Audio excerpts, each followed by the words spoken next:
is a new segment that we reached that's focused on educating operators, building better systems, and becoming a best-in-class operator. All right, today on the show, we have Neal Bawa. Neal, how are you? Fantastic, Kyle. Great to be back on the show. Perfect. Can you tell listeners a little bit more about yourself and what you currently do? Yeah, I'm a recovering technologist. I use the power of technology and outsourcing to drive my business. I'm a syndicator and a developer. Portfolio is multifamily, student housing, and self-storage or public storage. Roughly 250 million in the portfolio. We're also experts at equity raising, so we raise about $50 million. Nice. Welcome, Neal. Today, let's talk about marketing. How much do you rely on your third-party property management company for marketing? I rely on it just like everyone else does, but that doesn't mean that I believe that I shouldn't be doing something about it. So this is not a very common thing to do in the industry. If you look at, let's say, 10,000 companies that own large apartments, 100 units or over, less than 1%, less than 0.5% of them are actually doing any marketing on their own. But I believe that this is extremely important. And I think that I've been validated by what we've seen with the virus here, right? So we've seen lead flow go down across the board, across the industry. So the fact that we've got our own marketing channels has been very critical and very beneficial. And our team has been extremely active in helping to hire photographers and videographers, building video tours and doing all of that stuff, and then pushing that out to residents, doing discounts and concessions and those sorts of things so that we can fill up our properties more. So my short answer is, I believe that syndicators should be doing their own marketing in just about every instance. Maybe not, your top easiest to fill property, but in every other instance, I think that we should be providing additional marketing and not just relying upon the property manager, because I see too much variability there between property managers. Right, absolutely.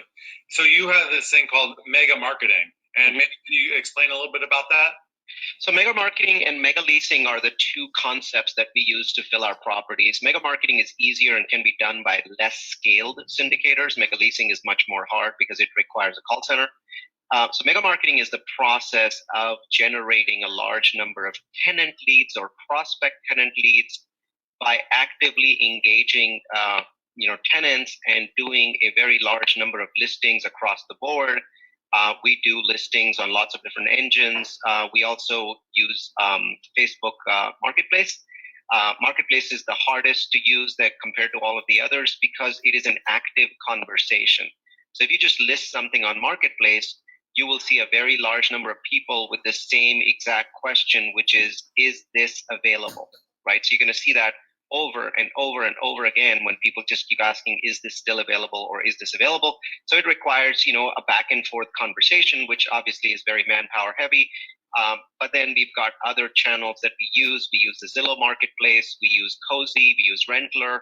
We use RentLinks. There's so many different engines that we use. And it's not just enough to use those engines. What we also do on an active basis is we go and refresh our listings. So a lot of these engines allow you to refresh your listings more than once a day. For example, on RentLinks, we refresh 4 times a day. And what that does, Gary, is refreshing is almost the act of bumping your listing back up to the top, right? Because what will happen is you'll put your listing in, and then an hour later, somebody else will put the listing in, and now there's on top. And so you get buried within a couple of hours, and no one sees your listing. So you get a bunch of leads, and then you get no leads, right? And so the process of refreshing your ads is a very key process, and we try and do as much of that as possible. Nice. What is the biggest bang for your buck? The Facebook Marketplace doesn't seem like, if you had X amount of time and money, that's not a good place. But what would be a good thing to focus on? Well, if you were a scaled syndicator, it is Facebook Marketplace, but then you're spending a lot of money on it, but you're also getting a lot of money out of it, right?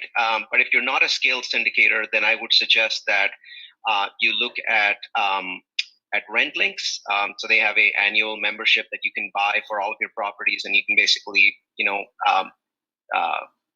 bill each property separately. And RentLinks requires very little work once you set up the ads, so that's a very powerful source that you should certainly use. RentLinks ends with an X, not a KS. So RENTLINX. So that's a powerful source, and I'd say it's probably best bang for your time and buck. So that's one that you should use. We've tried using Craigslist, which has been extremely variable. So there are metros where we get a phenomenal response from Craigslist, and then there are other metros where it's completely dead. And I don't mean like low response. I mean completely dead. We don't get one lead. So it's one of those things where you have to experiment with your metro to see if Craigslist is useful. Also ask your property managers to see if they have a regional engine. In Utah, 50% of our lead flow comes from an engine called Rentler, and we've never received one lead in other states from Rentler. Not one. I mean, so it seems to be just a Utah engine, and it works phenomenally well there. So you have to know what the local engines are in your market. Nice, yeah.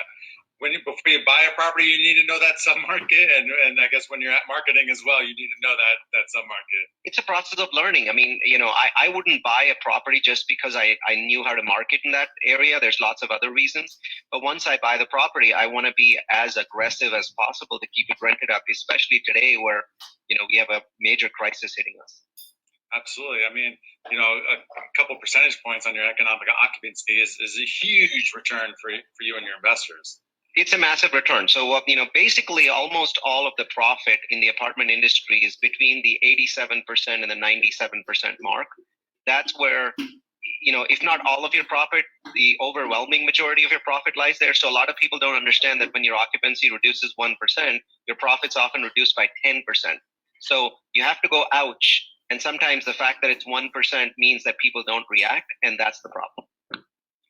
So a lot of our listeners don't have that scale. They're maybe they've done a few properties. So what does that cost look like to do this, mega leasing and marketing, and with only like a 200 unit complex? How much? I know you're using VAs. So what would that cost look like? The short answer is, if you've only got one property, you're looking at one virtual assistant. You can't possibly give them 8 hours a day of work, so use them for other things, right? So it's a few hours a day of a virtual assistant. So if they're costing you $5 an hour and it's 2 hours a day, it's $10 a day. So over a year, it can't possibly be more than $3,000, right? So, but that's mega marketing, not mega leasing. Mega leasing is an advanced concept. And I would suggest that if you're doing it for one property, you're not going to make any money on it. You might lose money on it. It really needs to be done across a set of properties. So we have 7 properties on mega leasing, which basically is a call center. So it's 7 a.m. to 7 p.m. It works with mega marketing. So it's always last in, first out. So it's a LIFO call center, last in, first out, which means the lead that just came in is the one that will receive an immediate callback. Because we find that internet leads are gold in the first 5 minutes, they're bronze in the next hour, and then they're I'd say they're silver in the next hour, and then bronze for the rest of the day, and then they're shit the next day, right? If you're not calling the same day, you're wasting your time. It's a total waste of time to call internet leads the following day, because they don't just fill out your form, they're going to fill out a bunch of forms, right? So whoever calls them first, and maybe whoever calls them second, is going to actually get the appointment. Yeah, that's so important. Absolutely. Kyle, you take it away from here. Yep. Neal, we ask every guest this last question. What is your asset management superpower? The use of data, the use of looking at trends. So I tell people, what you cannot measure, you cannot manage. And a lot of people with asset management, there's this belief, I'm just going to use a standard MMR. And what they don't understand is that an MMR is a snapshot in time, right? So it's last week. What they're not doing, what I don't see enough people doing, is looking at that week snapshot and having a dashboard that says, how did we do the last 4 weeks?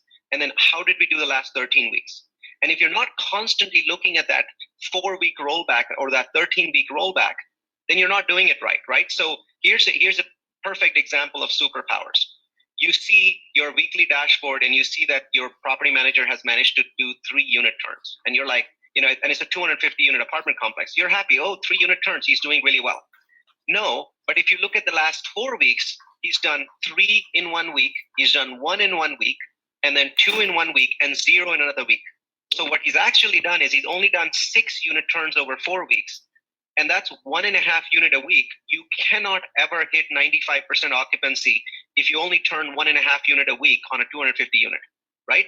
So bottom line is, you cannot have this constant conversation based on what's happening this week, you've also got to go back to 4 weeks before. And that means measurement. If you cannot measure, you cannot manage. Yeah, 100%. I love that. I mean, we talk about that too, as far as when you look at days vacant on a rent roll. It doesn't matter how many days vacant. It's where is the bottleneck in that days vacant? Is it during eviction? Is it during a unit turn, a full rehab, or lease up? Because if you don't know that, you could be looking at it, hey, why aren't we leasing this up? But maybe it's in the rehab or vice versa. So you really got to dig one step level deeper. Yeah, I mean, asset management is the process of fixing one bottleneck and hitting the next one the next day. Right? So the moment you fix the leasing bottleneck, you're going to hit one for rehab. The moment you hit one for rehab, then the paperwork processing is going to be your bottlenecks. And what's interesting is the bottlenecks never really go away. You kind of temporarily push past them, and then they come back because, a maintenance staff at your property gets changed. And when that happens, everything changes again, and you have to just restart the process. Yeah, 100%. Awesome. Thanks, Neal, for coming on the show and adding value on the subject of marketing. So today I learned a bunch of things. So do your own marketing. Don't rely on property management. It seems like a numbers game. So refreshing listings and getting as many listings out there as possible. And then, rely on data and asset management, things like digging in and looking for that bottleneck. So can you tell the listeners a little bit more about yourself and where they can find you? Absolutely. The best way to find me right now is multifamilyu.com. That's multifamily followed by the letter u.com. And the thing that you would want to see right now is our asset management series on coronavirus, right? What are we doing specific to coronavirus? We've done webinars there that are posted on the website. So go there, take a look at those webinars. And I think that'll give you a good feel because it seems like coronavirus is reinventing asset management. So multifamilyu.com. Great. All right. To all our listeners, thanks for listening in. And if you like this episode, please head over to iTunes or Stitcher. Give us a like, subscribe, and a review so we can help grow this audience even more. We'll talk to you next week.